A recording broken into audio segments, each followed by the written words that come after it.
এসেছি খুব basic training, যে বেসিক ট্রেনিংটা আমাদের প্রত্যেকের দরকার বলে আমার মনে হয়েছে। আর শিব স্যার আমাকে আজকে দায়িত্ব দিয়েছে সেই ট্রেনিংটা আপনাদেরকে প্রোভাইড করার জন্য। তো আমি তার জন্য কিন্তু আজকে আপনাদের সামনে উপস্থিত হয়েছি। তো আমি দুটো পার্টে ট্রেনিংটা করব, খুব ইম্পর্টেন্ট একটা এবং খুব basic training, basic level training. দেখুন এখানে আপনি দেখতে পাচ্ছেন একজন মানুষ আরেকজন মানুষকে স্পন্সর করছে, এর জন্য আর উপরে দেখুন লেখা রয়েছে স্পন্সরিং সিক্রেট। স্পন্সরিং সিক্রেট মানে আপনি যে মানুষটাকে এখানে নিয়ে আসছেন, কিভাবে আনছেন, তার সাথে কি কি অ্যাক্টিভিটিজ আপনাকে করতে হবে, তার কৌশল কি আছে, সেটাই কিন্তু আপনাদের কাছে জানানো হবে। আপনারা রাজি আছেন? Yes or no? Yes. Excited? Yes. মনে হচ্ছে না গলার ভয়েস শুনে? Yes yes. এই আপনাদেরকে এই ভ্যালুয়েবল প্রোগ্রাম চলবে। সিরিয়াসলি আপনারা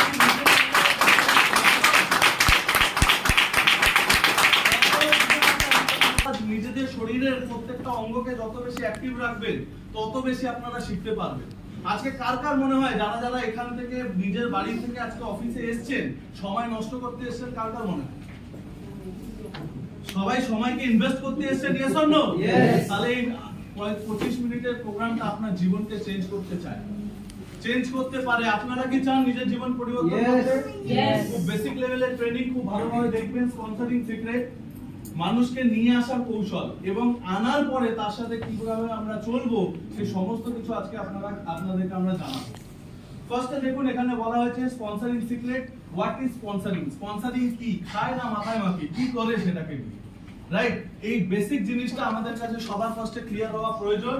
দেখুন এখানে বলা হয়েছে গিভিং বার্থ, অর্থাৎ জন্ম দেওয়া। যাকে আপনি নিয়ে আসছেন ইন্ডাস্ট্রিতে, তাকে আপনি ইন্ডাস্ট্রিতে জন্ম দিচ্ছেন। Yes or no? ইয়েস। তাহলে জন্ম দিলে কর্ম করতে হয়। Yes or no? ইয়েস। দেখুন সেকেন্ড পয়েন্টে রয়েছে কেয়ারিং এন্ড গ্রুমিং, অর্থাৎ তাকে আপনাকে যত্ন করতে হবে, শুধু নিয়ে এসে ছেড়ে দিলে হবে না। আপনাকে যত্ন নিতে হবে তার, এবং তাকে গ্রুম করতে হবে। কিভাবে গ্রুম করব, কেন গ্রুম করব? মানুষটাকে সে এই ইন্ডাস্ট্রির যোগ্য তৈরি করতে হবে আমাদেরকে, তাকে যত্ন করতে হবে, তাকে ইন্ডাস্ট্রির যোগ্য তৈরি করতে হবে। টেকিং রেসপন্সিবিলিটি, কারণ আপনাকে রেসপন্সিবিলিটি নিতেই হবে, কারণ উইদাউট রেসপন্সিবিলিটি আপনার টিম আপনার কথা মানবে না। মানবে? নো। তাহলে আমাদের রেসপন্সিবিলিটি নিতে হবে। আর এনশিওর নলেজ ইজ গিভেন, আপনাকে আপনার টিমের জন্য যে নলেজটা প্রয়োজন সেটা আপনার কাছে রাখতে হবে, যাতে আপনি টিমকে চালনা করতে পারেন। আপনারা রেডি আছেন? Yes or no? Yes. Very good. Then রয়েছে ensuring there are no mistake. আপনাকে এটাও মানে সচেতন হতে হবে যাতে আপনার টিমে কোনো মিস্টেক না হয়, বেসিক মিস্টেক যাতে না হয়, তার জন্য আপনাকে তাকে হ্যান্ড হোল্ডিং সিস্টেমে গাইড করতে হবে। এবং আপনার সাকসেস, আপনার হাটলাইনের সাকসেসকে গ্যারান্টি করতে হবে, অর্থাৎ আপনার হাটলাইন যাতে সাকসেস পায় তার জন্য আপনাকে ফুল অফ রেসপন্সিবিলিটি নেওয়ার জন্য এবং তার সাথে হাতে হাত ধরে কাজ করার জন্য নিজেকে এগিয়ে দিতে হবে। আমরা পারবো? Yes or no? একদম। তো রয়েছে দেখুন হোয়াই স্পন্সরিং, কেন আপনি স্পন্সরিং করবেন। আমরা প্রথমে কি জানলাম? স্পন্সরিং কি। এবার জানবো কেন আমরা স্পন্সরিং করব। দেখুন ফার্স্ট পয়েন্টে রয়েছে for constant income, regular income. আমরা কারা কারা চাই? চাই? Yes or no? তার জন্য প্রচুর মানুষকে আমরা স্পন্সরিং করব এই বিজনেসে, তাদেরকে নিয়ে আসবো যাতে আমরা রেগুলার একটা নির্দিষ্ট ইনকাম এবং গ্রোয়িং ইনকামের মধ্যে থাকতে পারি। হাই সোশ্যাল স্ট্যাটাস, আমরা চাই নিজেকে সমাজে প্রতিষ্ঠিত আর সম্মানিত করতে। কারা কারা চাই? ওয়াও। তার জন্য আমরা স্পন্সরিং করব। শুধু তাই নয়, আনলিমিটেড ফ্রিডম, আর সেটা তখনই হবে যখন আপনার লার্জ নেটওয়ার্ক হবে। লার্জ নেটওয়ার্ক মানে বড় নেটওয়ার্ক আমরা করতে এসেছি। Yes or no? ইয়েস। একদম। তো দেখুন স্পন্সরিং, ওয়াই স্পন্সরিং এর আরেকটা পার্ট, আমরা যে ইন্ডাস্ট্রিতে আছি নেটওয়ার্ক মার্কেটিং, কেউ বলে ডাইরেক্ট সেলিং ইন্ডাস্ট্রি, এই ইন্ডাস্ট্রিতে যেটা হয় স্পন্সরিং ইজ মাল্টিপ্লিকেশন, অর্থাৎ আপনার স্পন্সরিং, আপনি যাকে নিয়ে আসছেন আগামী দিনে তার হাত ধরে আপনি অনেক বড় টিম তৈরি করতে পারবেন, অর্থাৎ আপনার এই স্পন্সরিং মাল্টিপ্লিকেশন হওয়ার সুযোগ আছে। Yes or no? ইয়েস। কিভাবে হবে? লেবার, কারণ আপনার পরিশ্রম আপনার টিমে যখন লোক আসবে, আপনি প্রথমে যখন একা ছিলেন, একা পরিশ্রম করছিলেন, যখন আপনার টিমে লোক আসা আরম্ভ হবে, আপনার পরিশ্রম তারাও ভাগ করে নেবে। Yes or no? তাহলে আপনার পরিশ্রম দ্বিগুণের বেশি হবে। Yes or no? তাহলে পরিশ্রম দ্বিগুণ হলে প্রফিট দ্বিগুণ হবে। Yes or no? আর যখন প্রফিট প্রচুর হবে, আপনার পরিশ্রম কম হবে, তখন আপনি টাইম ফ্রিডম পাবেন। Yes or no? তাহলে স্পন্সরিং করা উচিত। Yes or no? তাহলে স্পন্সরিং কেন করব, কি পাবো, ক্লিয়ার হলো? Yes or no? Very good. তো দেখুন এখানে বলছে স্পন্সরিং মিন ফ্রিডম। ফ্রিডম মানে স্বাধীনতা, আমরা প্রত্যেকে জানি। Yes or no? কিসের স্বাধীনতা? টু অ্যাচিভ, লক্ষ্য পূরণের স্বাধীনতা। প্রত্যেকের লক্ষ্য আছে। Yes or no? সেটাকে পূর্ণ করার স্বাধীনতা আপনারা পাবেন। টু শেয়ার দ্য বিজনেস, এই ব্যবসাকে আপনি প্রচুর মানুষের মধ্যে শেয়ার করার স্বাধীনতা পাবেন। কেউ আপনাকে বলবে না যে একে করিস না ওকে কর, এই কথা কেউ বলবে না। আপনি যাকে ইচ্ছা, যখন ইচ্ছা, যেখানে ইচ্ছা আপনি স্পন্সরিং করতে পারবেন। Yes or no? একদম। শেয়ার দ্য অপরচুনিটি, এই ব্যবসার অপরচুনিটিকে আপনি প্রত্যেকের মধ্যে শেয়ার করতে পারবেন, এবং যাদেরকে শেয়ার করবেন তারা এবং আপনি বোথ সাইড বেনিফিটেড হতে পারবেন। এই জন্য কিন্তু ফ্রিডম কথাটা বলা হয়েছে। আর আমরা জানি প্রেস্টিজের tagline, in your success, in your success.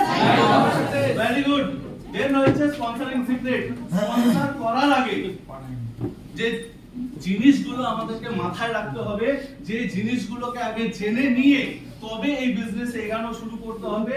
কি বলছে? ডু নট জাজ এনিওয়ান ক্যাপাবিলিটি, অর্থাৎ কারোর যোগ্যতা কোনোভাবে মাপকাঠি আপনি করবেন না। যে এর কাছে পয়সা কম আছে এ পারবে না, এর কাছে পয়সা বেশি আছে এ করতে পারবে। আমার বড় মামা ভালো তাই করতে পারবে, আর ছোট মামা ভালো কিন্তু মামি করতে দেবে না। এই প্রি জাজ আমরা করব না। যদি করি তাহলে কি হবে? সে তো আমাদের সবারই হচ্ছে, জানতে পাচ্ছি। Yes or no? প্রি জাজ করা চলবে না। আর কি বলছে? Be ready to responsibility. আমরা রেসপন্সিবিলিটি নিতে রাজি আছি। Yes or no? Yes আছি। Yes or no? Yes। দেখুন নেক্সট স্লাইডটা আমার খুব ফেভারিট। বলছে be ready for sacrifice. Ready for sacrifice. কিসের স্যাক্রিফাইস? আপনার সুখ, আপনার দুঃখ, আপনার ভালো লাগা, আপনার খারাপ লাগা, এইগুলোকে যদি 2, 5, 7 বছরের জন্য যদি ভুলতে পারেন, তাহলে জীবনে আপনারা সবকিছু অ্যাচিভ করতে পারবেন। এক্সাম্পল দিয়ে বুঝতে পারবেন। গত দুদিন ধরে শুভশ্রী ম্যামের জ্বর, এই নিয়ে ক্যানিং এ আমরা 2 দিন টানা সকাল থেকে রাত অবধি প্রোগ্রাম করেছি। এটা কেন করেছি সেই বিষয়ে আসছি। টেকিং রেসপন্সিবিলিটি, আমরা রেসপন্সিবিলিটি নিয়েছি আমরা আমাদের টিমের প্রচুর মানুষের সাকসেস পাইয়ে দেওয়ার জন্য। কারণ আমরা জানি আমাদের টিম আমাদেরকে ফলো করবে। আর যদি স্যাক্রিফাইসের কথা বলি, তাহলে এখানে জলজান্ত উদাহরণ প্রতিমা ম্যাডাম রয়েছেন। আজকে 17 বছরের বাচ্চাকে রেখে, 17 মাসের বাচ্চাকে রেখে উনি কিন্তু দিন রাত এক করে মাঠে ময়দানে পড়ে থেকে এই ইউনিভার্সাল চ্যাম্পিয়ন টিমের জন্ম দিয়েছে। ভাবুন তো, যখন 17 মাসের বাচ্চাটাকে রেখে যখন উনি টিম মিটিং এ যাচ্ছে এজ আ মা হিসাবে, তার সন্তান তার থেকে দূরে আছে, এটা স্যাক্রিফাইস নয়? Sacrifice. Yes or no? Yes. আজকে শিব স্যার যখন ভেস্টি স্টার্ট করেছিল, মেবি যখন 10,000 20,000 টাকা রোজগারে উনি পৌঁছেছিল, কারণ আমরা ওনার স্টেপ বাই স্টেপ ভাউচার দেখেছি, ব্রোঞ্জ সিলভার যারা পুরনো আছি দেখেছি কি দেখিনি? দেখেছি। এরকম ওনার সেই সময় এরকম বহুদিন গিয়েছে যেদিন হয়তো শিব স্যার বাড়ি থেকে না খেয়ে বেরিয়েছে, কিন্তু প্রোগ্রামে এসে টিমকে খাইয়েছে। Yes or no? এটা স্যাক্রিফাইস নয়? আজকে পূজোর সময় যখন পরব আসে, যখন অনুষ্ঠান আসে, তখন প্রত্যেকটা মানুষ উৎসবে মেতে ওঠে। Yes or no?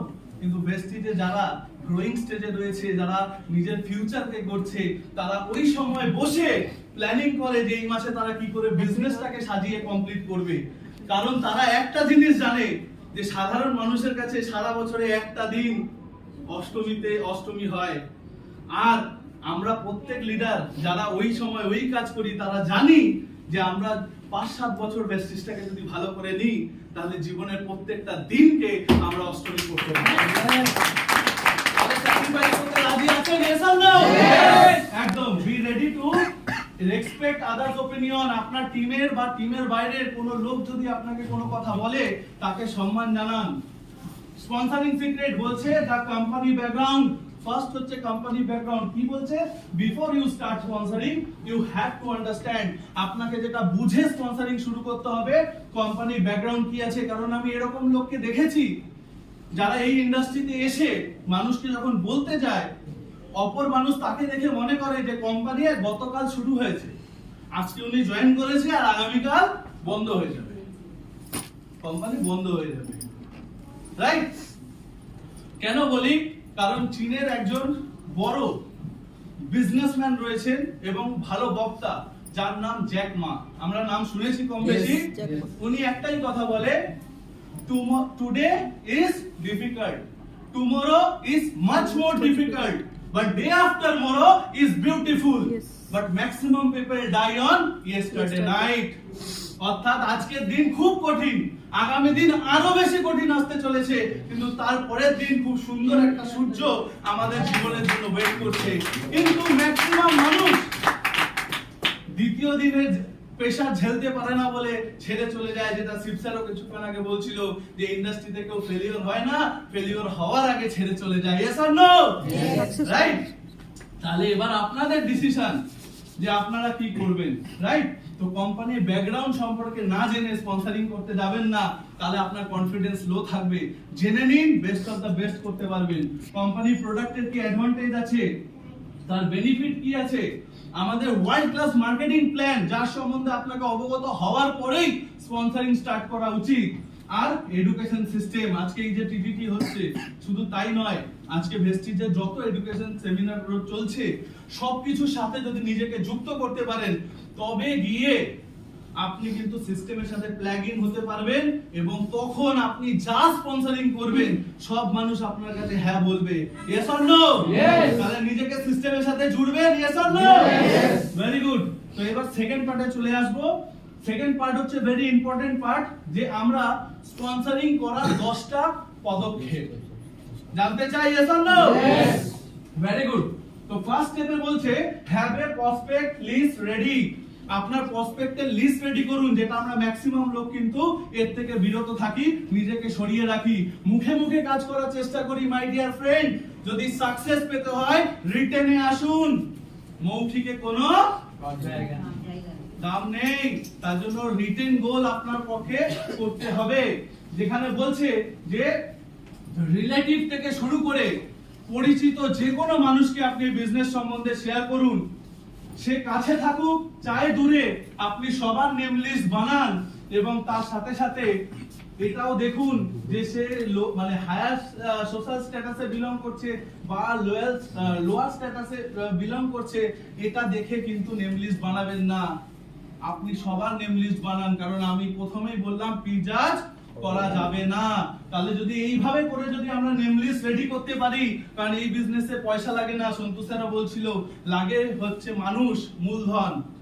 মানুষই হচ্ছে এই বিজনেসের মূলধন। তাহলে নেম লিস্ট যদি আমাদের কাছে প্রিপেয়ার থাকে, তাহলে আমাদের কোনোদিন মানুষের অভাব হবে। Yes or no? আর আমরা ভুল করে হোক ঠিক করে হোক ইন্ডিয়াতে জন্মগ্রহণ করেছি, প্রচুর মানুষ আমাদের আশেপাশে ধাক্কা লাগছে। Yes or no? তাহলে কেউ বলবো না যে প্রসপেক্ট খুঁজে পাচ্ছি না। তো বলছে যে প্রসপেক্ট দু ধরনের হয়, এক ধরনের হচ্ছে আপনার লয়াল কাস্টমার হিসেবে আপনার সাথে জুড়তে চাইবে, আর সেকেন্ড হচ্ছে আপনার সাথে লং টাইম বিজনেস পার্টনার হিসেবে জুড়তে চাইবে।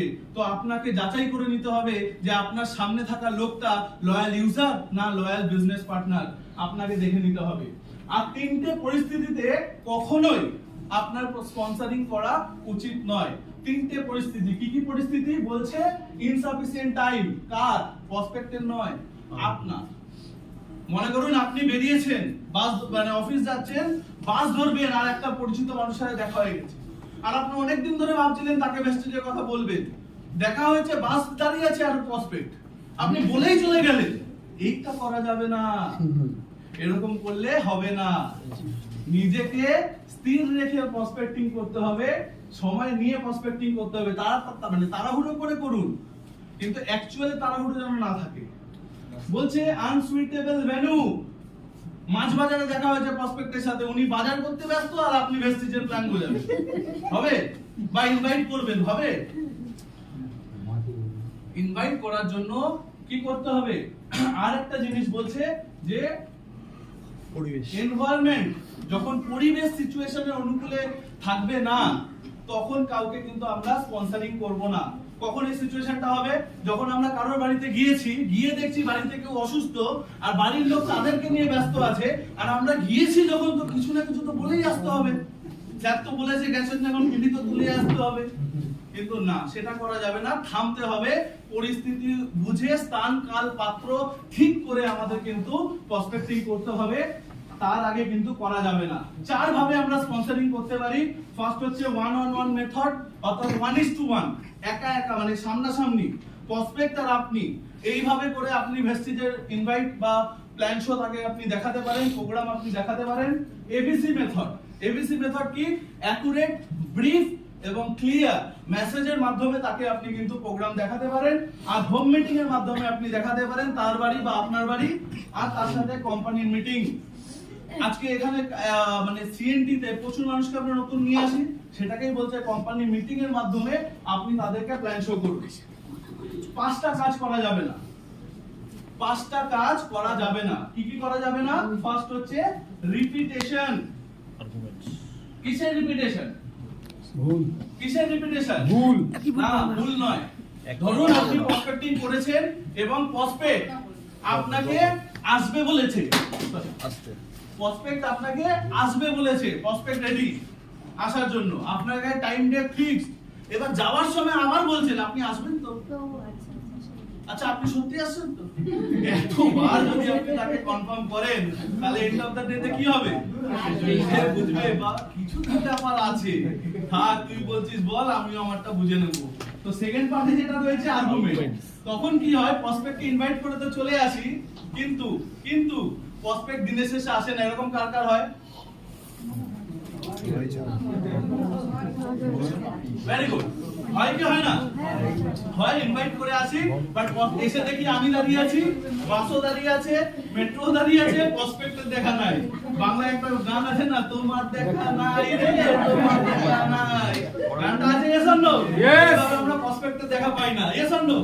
সেই সময় আমরা প্রসপেক্টকে ফোন করি, হ্যালো হ্যাঁ কোথায় আপনি? তুমি বসো, ওকে বেরাও। না না, এসব বললে হবে নাকি? আপনার কাজের দাম আছে, আমার কাজের দাম নেই? আমি কি ফ্রিতে ঘুরছি নাকি? কেন? তাহলে আপনি আসবেন কেন বলেছিলেন? এইভাবে করে আমরা আর্গুমেন্টে জড়িয়ে যাই, আর্গুমেন্ট করা যাবে না। ক্লিয়ার? দেন রয়েছে আনরিয়েবল স্টেটমেন্ট, অর্থাৎ অবাস্তব কিছু কাউকে বলা যাবে না। অবাস্তব মানে আপনার কাছে অবাস্তব না, তার কাছে অবাস্তব। যেটা সন্তোষ স্যার বলছিল বা দেরি ম্যাম বলছিল যে আপনার আপলাইনে লক্ষ টাকা রোজগার করে মিস্টার শিবশঙ্কর রয়, আপনি যে প্রসপেক্টের কাছে গেছেন তার সারাউন্ডিং এ 30,000-এর বেশি কেউ কোনোদিনও চোখে দেখেনি, আর তাকে গিয়ে প্রথম মিটিং এ আপনি বলছেন আপনার আপলাইন 1 লক্ষ টাকা রোজগার করে। সে কি করবে? আপনাকে এরকম ভাবে দেখবে, স্যার জানা বলবে তুই ওঠ, পরে আসবো। তার কাছে অবাস্তব লাগে, প্রথম দিন এমন কোন স্টেটমেন্ট আমরা বলবো না, মিথ্যে কথা বলবো না। আর ওভার অ্যাগ্রেশন, অর্থাৎ বাড়িয়ে চালিয়ে বলা, হয় না, তিলকে তাল করা, এই কাজ আমরা করবো না। করি কিন্তু করবো না। আর কম্প্রোমাইজিং স্টেটমেন্ট, অর্থাৎ যে কথা রাখতে পারবো না, যে কথা রাখতে পারবো না সে কথা বলবো না। যে কথা রাখতে পারবো না সে কথা বলবো না। করি কি করি না? সবাই জানে, আমরা শুধু জানি না, করি কিন্তু বুঝি না। তো এই জিনিসগুলো বোঝা আরম্ভ করে দিলে, যদি না করি তাহলে কিন্তু 100% রাস্ট হবে। তাহলে স্টেপ কি আছে? নিজের মধ্যে জ্ঞান রাখুন। কিসের জ্ঞান? সায়েন্টিস্টের নয়, কার্বন ডাই অক্সাইড মানে অক্সিজেন নিয়ে কার্বন ডাই অক্সাইড পরিণত করার জ্ঞান নয়। কিসের জ্ঞান? যে ইন্ডাস্ট্রির হাত ধরে আপনি কাজ করছেন তার সম্বন্ধে পুঙ্খানুপুঙ্খ আপনার কাছে নলেজ থাকা দরকার। আপনি নিজে সৎ হন, কারণ সৎ ব্যক্তির সাথে প্রচুর মানুষ আসতে চায়, আর অসৎ ব্যক্তি হলে দুদিন পরে গায়েব। Yes or no? Right? Be yourself, নিজের মধ্যে নিজের অস্তিত্ব বা ব্যক্তিত্বকে বজায় রাখুন। নিজেকে উৎসাহী বা উদ্দীপনায় ভরিয়ে তুলুন, যাতে সামনের মানুষ দেখে আপনার সাথে জোড়ার জন্য রেডি হয়ে থাকে। কারণ আপনাকে দেখে পালাই নয়, আপনি কখন আসবেন তার অপেক্ষায় কীর্তকারের মতো বসে থাকে, এরকম লিডারশিপ আপনার মধ্যে আসতে হবে। রাইট? বি কনফিডেন্ট, নিজেকে আরো আত্মবিশ্বাসী করে তুলুন।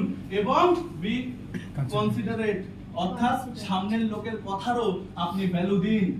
দেন স্টেপে কি বলছে, বি এ ওয়ার্কিং অফিস। এটাও আমার পক্ষে খুব ইম্পর্টেন্ট একটা স্টেপ। কি স্টেপ? অফিস আসার হ্যাবিট করা। কেন বলছি এই কথা? 10টা 5টা ডিউটি করে এরকম প্রচুর মানুষ আপনারা চেনেন বা জানেন, ইয়েস অর নো? তারা কি করে? সকালে যায়, রাতে আসে, ইয়েস অর নো? রাইট? তারা কখনো লেট করে অফিস যাওয়ার মেন্টালিটি নিজের মধ্যে আনে বা যাব না এই মেন্টালিটি আনে? জানেন ওখানে কি হয়? জানেন ওখানে কি হয়? जानते चान, यस और नो? Yes. एक बड़ा सा कंपनी और उसके लॉन पे एक BMW आके खड़ा होता है। एक बड़ा सा ऑफिस, उसके सामने लॉन पे एक BMW आके खड़ा होता है और ऑफिस से निकलते हुए 4-5 लोग उस दौड़ते हुए उस गाड़ी के सामने आता है और गाड़ी का डोर जैसे ही ओपन होता है उसके भीतर से एक आदमी निकलता है। वो कौन होता है? कंपनी का और उन लोगों को देख के वो एम्प्लॉय लोग बताता है, sir congratulations, you have a new car, looking good. ये सब बताते हुए जब कहते हैं तब बॉस मुस्कुराते हुए कहते हैं, थैंक यू, आप लोग ऐसा ही तरीके से मेहनत करना, देखना अगले साल मैं मेरा लड़के को इससे भी महंगा कार दिलाऊंगी। এটা ভাই yes or no? তাহলে আমরা কাজ করি অন্যের স্বপ্ন পূরণ করার জন্য আর নিজের স্বপ্নকে বিসর্জন দিয়ে, yes or no? তাহলে ভেস্টিজ আপনি এমন একটা প্ল্যাটফর্ম পেয়েছেন যে আপনার স্বপ্নকে বিসর্জন নয়, আপনার স্বপ্নকে গড়ার কাজ করে, yes or no? তাহলে আপনি নিজের জন্য কাজ করতে চাইবেন, yes or no? আবারও বলি, সেই চীনের বিখ্যাত বিজনেসম্যান বা বক্তা তিনি একটা কথা বলে যে एक बंदर के सामने एक कोला का थैली, मतलब कोला का कादी और कुछ नोटों की गड्डी अगर रख दिया जाए ना, तो वो बंदर क्या करता है? वो कोला का गड्डी पकड़ता है, ये सुन लो, नोट पकड़ता है। क्यों? क्योंकि उसको पता नहीं होता है कि वो गड्डी से वो एक ट्रक केला खरीद सकता है। पता होता है उसको? अक्सर हम लोगों को जिंदगी में भी ऐसा ही होता है।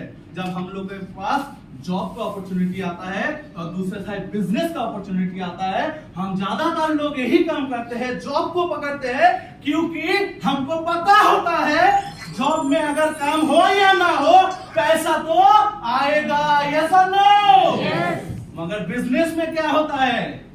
2-3 साल मेहनत करने के बाद भी पैसा आए या ना आए, काम तो करना पड़ेगा, यस और नो? इसके चलते हम लोग कंफर्ट जिंदगी ढूंढ लेते हैं, जॉब में शिफ्ट हो जाते हैं। तो आप लोग क्या करना चाहोगे? मतलब कंफर्ट या डिस्कंफर्ट? चाहिए या नहीं चाहिए? चाहिए। क्योंकि एक बात हमेशा याद रखना, जंगल में शेर देखा हो? जंगल में शेर दहाड़ते हुए देखा हो, ऐसा ना हो? चिड़ियाघर में एक चीज याद रखना, शेर भूखा मर जाएगा मगर घास नहीं खाएगा, यस और नो? সুতরাং carry your success plan. Santu স্যারও বলছিল যে আমাদের কিট ক্যারি করতে হবে, সাকসেস প্ল্যান আমাদেরকে ক্যারি করতে হবে। ক্যারি করতে হবে প্রোডাক্ট, 10টা প্রোডাক্ট, চা পাতা, সাবান, shampoo, hair oil, face wash, কাপড় কাচা, ঘর মোছা, বাসন মাজা, টয়লেট ক্লিনার, ডিওড্রেন্ট, এই 10টা প্রোডাক্ট যেটা ডেইলি ইউজে আমাদের লাগে, আমরা যদি একটা প্রসপেক্টের কাছে গিয়ে বসে প্ল্যান শো করি তাহলে ওই প্রসপেক্ট মানুন আর না মানুন, ডিউ টু সাইকোলজি ওখান থেকে পিক করবে একটা দুটো প্রোডাক্ট আর আপনার জয়েনিং আসবে, ইয়েস অর নো? 10টা প্রোডাক্ট ক্যারি করব। ক্যারি কপি আর প্রোডাক্ট গাইড, শুধু প্রোডাক্ট ক্যারি করব না, প্রোডাক্টের ক্যাটালগ, গাইড বুক ক্যারি করব, কারণ মানুষ জানতে চায় এর স্বচ্ছতা কি আছে, এর ক্ল্যারিটি কি আছে, তখন আমরা দেখাতে পারবো। মুখে বলছি না, বইতেও লেখা আছে, সন্তোষ স্যার খুব সুন্দরভাবে ক্লিয়ার করেছে। আর বলছে টেস্টিমনি, কারা কারা নিয়ে চলি। যারা হাত তুলছেন না টেনশন নেবেন না, শিখেনি, কোনো ভুল কাজ করেননি আপনারা, আজকে জানছেন, আজকের পর থেকে কিছু না কিছু টেস্টিমোনিয়াল আপনার কাছে রাখবেন আপনার প্রসপেক্টকে দেওয়ার জন্য। আপনারা রাখবেন, ইয়েস অর নো? রাখলে সাকসেস পাবেন, নালে thank you, wish you well. Third স্টেপে কি আছে? অ্যাডপ্ট এবিসি রুল, যেটা আমি বলছিলাম, অ্যাকুরেট ব্রিফ এবং ক্লিয়ার মেসেজ সামনের লোককে দিতে হবে। মাথায় রাখতে হবে, স্যার বলেছে 15 মিনিটের মধ্যে মার্কেটিং প্ল্যান শো। কেন বলেছে? কারণ তার মূত্রথলি অতক্ষণ থাকে না, অতক্ষণ ওয়েট নিতে পারে না। আপনাদেরকে আমি বলে বসিয়েছি যে 25 মিনিট, নাহলে অনেকে উঠে বেরিয়ে চলে যেত। এই টিকাকরণ হচ্ছে। So কি করতে হবে? Accurate, brief, clear message তাকে দিতে হবে। আর ফর্ম ফর্মুলা অ্যাপ্লাই করতে হবে, তার ফ্যামিলি সম্বন্ধে জানতে হবে, তার কাজের সম্বন্ধে জানতে হবে, সে নতুন কিছু করে নিজেকে আরো বেশি যোগ্যতায় নিয়ে যেতে চায় কিনা, রিক্রিয়েশন নতুন করে সে কিছু সূচনা করতে চায় কিনা, এটা তার থেকে জানতে হবে। দেন মানি সম্বন্ধে তাকে নলেজ দিতে হবে। তারপরে ফিফথ স্টেপ কি আছে? Identify your prospect needs. আপনাকে আপনার সামনে থাকা প্রসপেক্টের নিডস কে আইডেন্টিফাই করতে হবে যে আপনার প্রসপেক্ট প্রোডাক্ট ইউজ করতে চায় না বিজনেস করতে চায়। কারণ আকসার দেখা যায় যে প্রোডাক্ট ইউজ করতে চায় তাকে গিয়ে বিজনেস প্ল্যান, আর যে বিজনেস করতে চায় তাকে গিয়ে শুধু প্রোডাক্ট, তাকে ফলো আপই করি না। Yes or no? তো এটা করলে চলবে না। দেন কন্ট্রোল এক্সাইটমেন্ট, আমাদেরকে থামাটাও জানতে হবে। কিভাবে থামতে হবে? বলছে when the situation is right, যখন প্রসপেক্টিং করছেন, যখন সিচুয়েশন আপনার অনুকূলে চলছে, সময় নষ্ট করবেন না, তাড়াতাড়ি গাড়িকে এগিয়ে নিয়ে যান, ক্লোজিং এ আসুন, ফর্মটা বার করে কি নেবেন, ক্লোজিং এ আসুন যখন সিচুয়েশন রাইট। কারণ হতে পারে সিচুয়েশন রাইট হতে হতে পেছন দিক দিয়ে আরেকজন চলে আসলো, ও আবার কোম্পানি, ততক্ষণে আপনার তাহলে কি যখন সিচুয়েশন অনুকূলে আছে তাড়াতাড়ি হাসতে হাসতে জয়েনিং ফর্ম ফিল আপ করে তাকে প্রোডাক্ট পারচেজ করিয়ে দেন। কারণ ওয়েট করবেন না, রাইট টাইম কখনো বিগড়ে যেতে পারে, ক্লোজ করতে হবে তার জন্য রাইট টাইমের আগে। দেন এইটা খুবই মারাত্মক একটা স্লাইড, খুব ভালো করে শুনুন। কোল্ড মার্কেট স্ট্র্যাটেজি, যেই মার্কেটে কেউ এখনো হাত দেয়নি সেই মার্কেটে আগে পৌঁছান। যেই জায়গায় কেউ ভেস্টিজ নিয়ে এখনো যায়নি, হয়তো মেবি ভাবেও নি, আপনি সেখানে পৌঁছান। যদি সেখানে পৌঁছাতে পারেন তাহলে তাড়াতাড়ি করে আপনি বড় মার্কেটে পৌঁছাতে পারবেন এবং সেখানে আগামী দিনে যত মানুষ ভেস্টিজ জয়েন করবে আপনার সাথেই আসবে। আর একটা জিনিস মাথায় রাখবেন, কখনো এই নতুন মানুষের নেম লিস্ট কিন্তু শেষ হয় না। চেনা পরিচিত লিস্ট 100-150 থেকে শেষ হয়ে যাবে, নতুন মানুষের লিস্ট কখনো শেষ হবে না, আনলিমিটেড, রাইট? তো নতুন মানুষের সাথে কাজ করুন। অবজেকশন আসবে আমাদের কাছে, মানুষ বলবে যে আমার এখন সময়টা ঠিক নেই, আমি এখন করতে পারবো না। মানুষ বলবে আপনি বলেছেন কিন্তু আপনার কথায় আমি ভরসা পেলাম না। কেউ বলবে আমি বিজনেসটা বুঝতে পারলাম না, কেউ বলবে আমি ইন্টারেস্টেড নই, কেউ বলবে আমার কাছে সময় নেই, কেউ বলবে আপনি তো অনেক কিছু বললেন, আপনার কথায় বিশ্বাসযোগ্যতা পেলাম না, কেউ বলবে যে আপনি সব বললেন কিন্তু আমি গ্রোথ খুঁজে পেলাম না। এরকম বেশ কিছু অবজেকশন যখন প্রসপেক্টিং প্ল্যান শো করি তারপর আসে কি আসে না? প্রথম কাজ হচ্ছে ধৈর্য ধরে তার অবজেকশন শোনা। প্রথম কাজ কি? ধৈর্য ধরে অবজেকশন শোনা। সে কেন না বলছে তার গোড়ায় যাওয়া, কেন না বলছে তার গোড়ায় যাওয়া, সেখান থেকে খুঁজে বার করা এবং তারপরে তথ্য এবং উদাহরণ স্বরূপ তার অবজেকশনকে হ্যান্ডেলিং করা, এটাই একজন প্রকৃত লিডারের কাজ। এবার ভেরি ইম্পর্টেন্ট, ক্লোজিং এ যখন আমরা আসব তখন কি করব? সামনে থাকা মানুষকে এনকারেজ করব, তাকে উৎসাহিত করে তুলব এই বিজনেসে আসার জন্য। সে যখন আসবে, কারণ এটা ম্যাক্সিমাম আমি প্রবলেম ফেস করেছি, আপনারাও মেবি করছেন, কেউ জয়েন করে নিল, তারপর সেও জানে না সে কি কাজ করবে, আর আমরাও তাকে বলি না তার কাজ কি। Very very important. নতুন মানুষ এসে তো যায়, সে আসার পর কি করবে জানে না, আর আমরাও জানি না যে তাকে দিয়ে কি করা। এইটা ফার্স্টে ক্লিয়ার করতে হবে। নতুন মানুষ যখন আসবে তার কাজ কি হবে, সে 30 দিন থেকে 90 দিনের মধ্যে সে কিভাবে নিজের বিজনেসকে গ্রো করবে, এই পুরো প্ল্যান আপনার কাছে আগে থেকে সেট থাকবে। নতুন মানুষ আসার পরে খাবার যেরকম অতিথিকে সাজিয়ে দেওয়া হয়, আপনি আপনার প্রসপেক্টকে সাজিয়ে দেবেন আর সেটি তো খেলবে। আর এরকম করবেন না যে প্রসপেক্ট আনার পরে আপনার সাথে যোগাযোগ নেই, যেটা ম্যাক্সিমাম হয়ে থাকে। প্রসপেক্ট আনার পরে তার সাথে যোগাযোগ করুন, সে যাতে আপনাকে প্রচুর প্রশ্ন করতে পারে সেই জায়গা তৈরি করে দিন, তার সাথে কানেক্ট করুন, তাকে কারেক্ট করবেন না। কানেক্ট আর কারেক্টের মধ্যে পার্থক্য রয়েছে। দেখবেন বাবা সন্তানদের, ছেলে হোক মেয়ে হোক, কারেক্ট করতে চায়, সঠিক করতে চায়, আর মা কি করে? মা কি করে? কানেক্ট করে তার ইমোশনকে। Yes or no? তার জন্য মায়ের সাথে সন্তানের সম্পর্ক ভালো হয়। Yes or no? আচ্ছা, বিয়ে কারা কারা করেছেন? আমি হাত তালি বলেছি। তো ছেলেদেরও শাশুড়ি হয়, মেয়েদেরও শাশুড়ি হয়। ছেলেদেরও শাশুড়ি হয়, মেয়েদেরও শাশুড়ি হয়। এর জন্য না হয়তো নাকি হয় না? বেঁচে থাকলে তো হয়। না হলে বিয়ে কোথা থেকে? দেখবেন বউয়ের যে শাশুড়ি হয়, অর্থাৎ ছেলে হিসাবে তার মা কি করতে যায়? তার ওয়াইফকে কারেক্ট করতে যায়, কারেক্ট। আর ছেলের শাশুড়ি তার সাথে কি করে? কানেক্ট, যাতে আমার মেয়ে ভালো থাকে। Yes or no? তাহলে এই বিজনেসটাতে আমরা আমাদের প্রসপেক্টকে কারেক্ট করব না, তার সাথে সবাই বলছে না, তার সাথে একদম। কারণ অলওয়েজ রিমেম্বার, রিফিউজাল নাও। আপনাকে যে রিফিউজ করছে সে এই সময়ের জন্য প্রত্যাখ্যান করছে আপনাকে, পার্মানেন্ট প্রত্যাখ্যান নয়। আপনি তাকে সাসপেক্ট লিস্টে ডালুন আর ফলো আপে নিয়ে আসুন। দু ধরনের ফলো আপ হবে।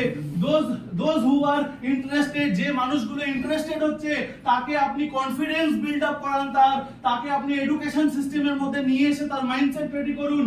আর যারা ইন্টারেস্টেড নয় তাদেরকে ইনফরমেশন দিতে থাকুন, আপনার বিজনেস, আপনার চেক, আপনার কোম্পানির উন্নতি, আপনার সাথে থাকা মানুষদের উন্নতি।